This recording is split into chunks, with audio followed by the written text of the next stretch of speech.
મહુવા શહેર નજીક આવેલ નિસવડ ચોકડી પાસે વહેલી સવારે આગની ગંભીર ઘટના સર્જાઈ હતી। રાજધાની ટ્રેક્ટર નજીક પાર્ક કરેલા બે આઈસર ટ્રકોમાં અચાનક આગ લાગી હતી, જે થોડા જ સમયમાં વિકરાળ સ્વરૂપ ધારણ કરી ગઈ હતી। મળતી માહિતી મુજબ ટ્રકોમાં આગ ધીમે ધીમે પ્રગટ થઈ હતી અને બાદમાં ભડકો વધતા બંને વાહનો અગ્નિકાંડમાં સપડાઈ ગયા હતા। ઘટના અંગે તરત જ ફાયર વિભાગને જાણ કરવામાં આવતા ફાયર ફાઇટર ટીમ તાત્કાલિક ઘટના સ્થળે પહોંચી આગ પર કાબૂ મેળવવા માટે કામગીરી હાથ ધરી હતી। ભારે જહેમત બાદ આગ કાબૂમાં લેવામાં આવી હતી। જોકે આગની ઘટના દરમિયાન બંને આઈસર ટ્રકો સંપૂર્ણપણે બળી ખાખ થઈ ગયા હતા। પ્રાથમિક તપાસ મુજબ શોર્ટ સર્કિટના કારણે આગ લાગ્યાની શક્યતા વ્યક્ત કરવામાં આવી રહી છે। મારું નામ સાહિલ ખાન અબ્દુલ ખાન પઠાણ છે।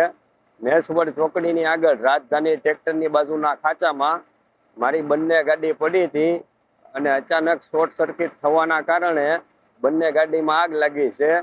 આ ગાડી પહેલા સળગી। આ ગાડીની અંદર અંદાજે 11.5 લાખ રૂપિયાનો માલ ભર્યો હતો અને એની બાજુમાં ગાડી પડી છે। આ સળગતા એ પણ બાજુમાં સળગી અને એમાં 40,000નો માલ ભર્યો હતો અને મારે આ ગાડીની કિંમત છે 16 લાખ રૂપિયા જેટલી અને ઓલી ગાડીની કિંમત છે 12.5 લાખ રૂપિયા। સવારે અમને 6:30 જાણ થઈ અને અમે તરત જ તે ગાડી પાસે આવી ગયા। ગાડીમાં માલ ભરેલો હતો, ઓલી લસણ છે, ફોતરી, અને આમાં બીજો માલ ભરેલો છે।